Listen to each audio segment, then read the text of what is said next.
Hello and welcome to Mathematics with Simon. I'm Simon. Today we're going to look at completion of the square, which is a way of solving quadratic equations. So, in previous videos we've looked at just guessing, drawing the graph, factorisation and the quadratic formula. Today we're going to do completion of the square. Just start with an example. X squared plus 6x plus 8 equals 0. So what we observe is this. X plus 3 all squared equals x squared plus 6x plus 9, which looks a lot like x squared plus 6x plus 8. Just a quick note, we'll notice this as we go ahead. We've got x plus 3 squared. 3 is half of 6. And this is a pattern that we'll see recurring the whole time. So what we're looking for is a perfect square, x plus something, and the something will be half of the number of x's in our original equation. So our original equation was x squared plus 6x plus 8. We halve the 6. We get x plus 3 squared equals x squared plus 6x plus 9. But why does this work? Why is this the case? One nice way to understand it is to look at a picture. So this is x plus 3 times x plus 3. The area of this square is x plus 3 times x plus 3. The square is made up of 4 smaller shapes. So that's the square as a whole.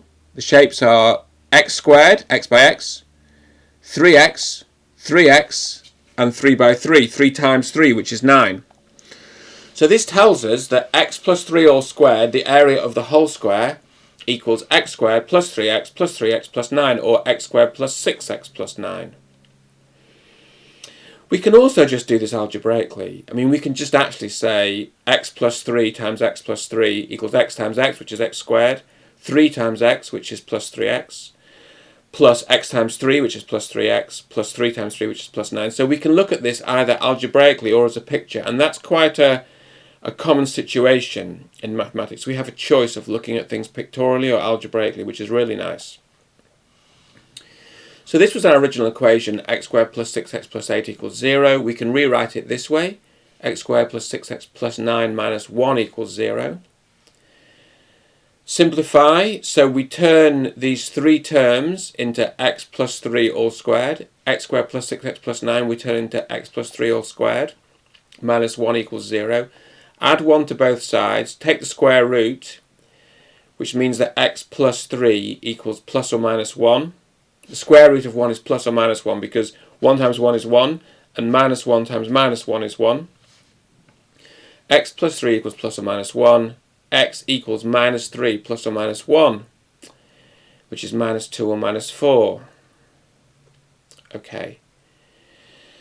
So here's another example. X squared minus 4x plus 3 equals 0. So we're going to take half of minus 4, minus 2. And we're going to say x minus 2 squared equals, and we notice it equals x squared minus 4x plus 4. So not quite plus 3, but very close.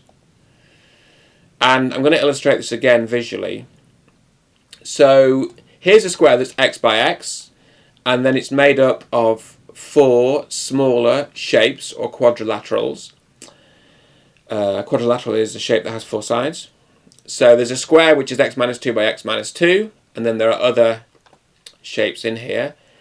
And what we're going to see is that x minus 2 squared equals x squared. So it's the whole big square. Then we take away a rectangle which is 2 by x. Take away another rectangle which is 2 by x. But then we've taken away the bottom right twice. So we've got to add it back on. So we've got 2 by 2 to add back on. So that tells us that x minus 2 squared, which was this top left square, equals x squared minus 2x plus 4, or x squared minus 4x plus 4.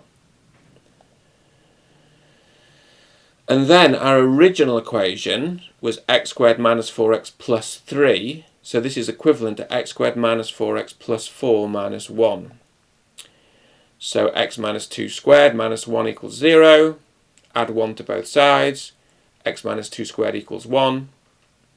Take square roots. X minus 2 equals plus or minus 1. Add 2 to both sides. X equals 2 plus or minus 1. X equals 1 or 3. Okay, here's another. Minus x squared plus 3x plus 10 equals 0. So when we've got a negative coefficient of x squared, a negative number of x squareds, we multiply through by minus 1. So we multiply everything by minus 1, both sides, all the terms. You get x squared minus 3x minus 10 equals 0. And now we're looking for x minus 3 over 2 because we want to halve the coefficient of x. So we get x minus 3 over 2 squared. When we multiply it out, that gives us x squared minus 3 over 2x minus 3 over 2x plus 9 over 4 because minus 3 over 2 squared is 9 over 4. So x squared minus 3x plus 9 over 4. That's the exact square. So our equation was x squared minus 3x minus 10. And so this is equivalent to what we've got here, because what we've got here is minus 49 over 4 plus 9 over 4 will give us minus 40 over 4, which is minus 10.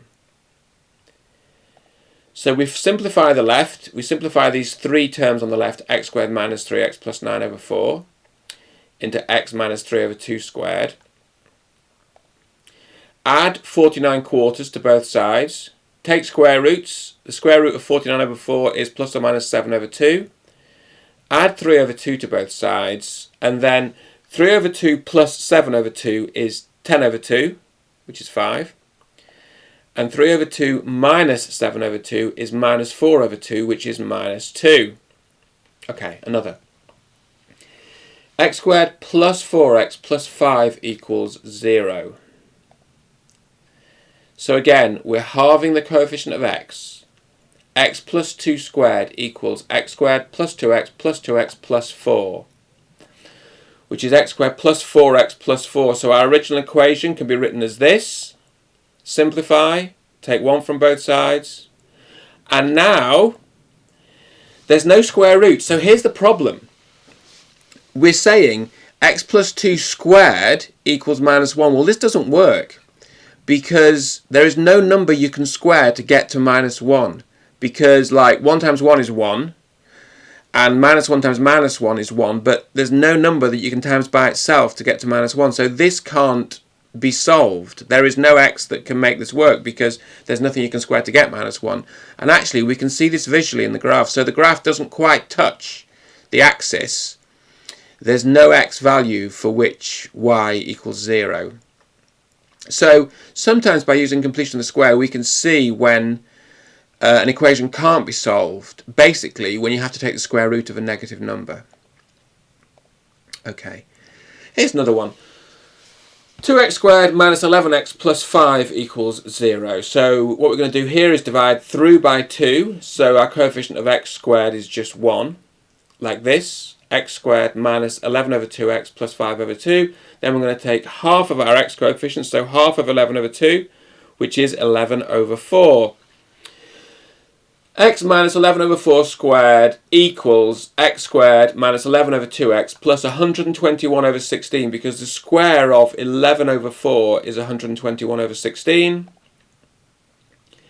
That means our original equation looks like this. So our original equation was plus 5 over 2 on the end. So what we've got here is 121 over 16 minus 81 over 16, which is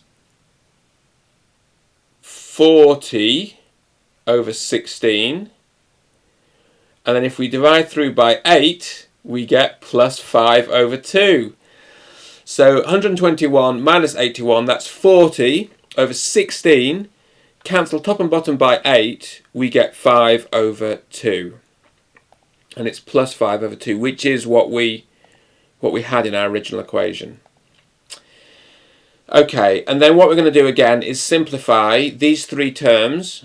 They're going to come down to x minus 11 over 4 squared minus 81 over 16, because that wasn't included in the simplification. We add 81 over 16 to both sides. Take square roots. X minus 11 over 4 equals plus or minus 9 over 4. Is a square root of 81 over 16. There is actually a video on multiplying fractions which might help if you're interested, and it will show why 9 over 4 times 9 over 4 equals 81 over 16. Basically you just multiply the tops and the bottoms. So it's just 9 times 9 over 4 by 4. We add 11 quarters to both sides. X equals 11 over 4 plus or minus 9 over 4.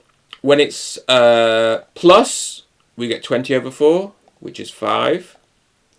And when it's minus, we get 2 over 4, which is a half. So the solutions are 5 and a half. So Gary's closing question from last time, Gary's a regular viewer, so this is named after him. He suggested this little spot. X squared plus 4x plus 4 equals 0. What is x? What we notice is this is actually an exact square. So x squared plus 4x plus 4 equals x plus 2 all squared, which means that x plus 2 all squared equals 0, which means x must be minus 2, because if x plus 2 squared is 0, that means x plus 2 is 0, which means x must be minus 2. So Gary's closing question for next time, x squared plus 9x plus 14 equals 0, what is x? Please solve this by any method you choose, or actually by different methods. And I'd be interested to know, maybe in the comments, which method you find the easiest, the most useful, the strengths and weaknesses of different methods. I hope you've enjoyed this. If you have, please press like, and if you want to see more in the future, if you hit subscribe and hit the notification bell, we can send more to you. Most of all, I just hope you enjoy your mathematics, and I really look forward to seeing you next time.